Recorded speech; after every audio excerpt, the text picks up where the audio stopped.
বিশ্বলি শাহজাদ সৈয়দ জিয়াউল হক মাইজবান্ডারী কিবলা কাবা সেই দরজার আলে ছিলেন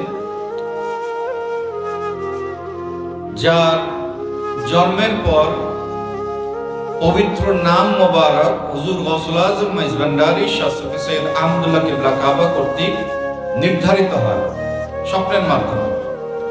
আপনারা জানেন ওনার নাম রাখা হয়েছিল সৈয়দ বদিউর রহমান, পিতা রেখেছিলেন। হুজুর গৌসুল আজম মাইজবান্ডারী সেটিকে সেই নাম মোবারককে স্বপ্নের নির্দেশ দিয়ে সেটি পরিবর্তন করে সৈয়দ জিয়াউল হক রেখেছেন। অর্থাৎ